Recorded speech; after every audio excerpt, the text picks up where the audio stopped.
நம்ம எல்லாரும் மைக்கை பிடிச்சி போயிட்டு ஹார்ட்ஃபுல்னஸ் பற்றி பேசுகிறோம். ஆனால் யாரும் நிறைய பேர் இதை சீரியஸாக எடுத்து ப்ராக்டிஸ் பண்ணுறல. இன்ட்ரடக்ஷன் சிட்டிங் வேறு, சஸ்டெயின் ஆறுது வேறு, ரெண்டுத்துக்கும் பெரிய வித்தியாசம் இருக்குது. ஒரு மினிமம் 2-3 வருடங்கள் தாண்டினாதான் இந்த சிஸ்டமில் நீங்கள் கொஞ்சமாவது வேரூன்றி இருக்கீங்கன்னு அர்த்தம். ப்ராக்டிஸ் கரெக்ட் ஆகிடுச்சின்னு அர்த்தம் இல்லை. அட்லீஸ்ட் இனிமேல் இது விட்டு போக மாட்டீங்க.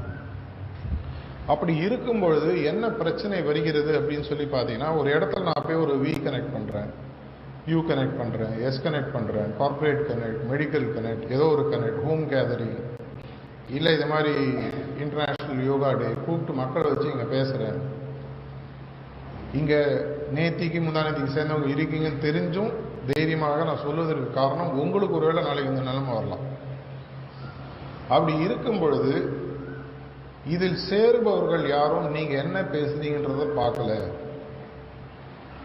ஏன்னா நம்ம பேசுறது ஃபைனலா பார்த்தீங்கன்னா தன்மை மாற்றம், தன்மை முன்னேற்றம், டிரான்ஸ்ஃபர்மேஷன், கடவுளை போன்ற தன்மைகள் உங்களுக்கு வரும். இதை தான் நம்ம சொல்றோம். இதை பேசும்போது என்ன ஆகுது, எதிர்க்க இருக்கிறவன் உங்களை ஒரு தராசில் போட்டு பார்க்குறான். இவ்வளோ நீ பேசுறியே, நீ முதல்ல ஆணையா. நம்ம ஊர் மக்கள் ஒரு டயபெட்டாலஜிஸ்ட்டை போகும்போது அவர் கொடுக்குற மாத்திரையே சாப்பிடுவாங்க. அவருக்கு டயபெட்டிஸ் இருக்கான்னு கேட்க மாட்டோம். ஆனால் ஆன்மீகம் மாதிரி ஒரு விஷயத்தை பேசினா நீ கடவுள் ஆகிட்டியா, இந்த கேள்வி ஆட்டோமேட்டிக்காக நம்ம கேட்கறது உண்டு. அப்படி கேட்கும் பொழுது அவங்க மனசுக்குள்ளே வரக்கூடிய ஒரு பதில், இந்த வடிவேல் ஒரு ஜாக்கில் சொல்கிற மாதிரி, இவன்லாம் இதுக்கு ஆகிறது, இவன்லாம் இது வேலைக்கு ஆக மாட்டான்.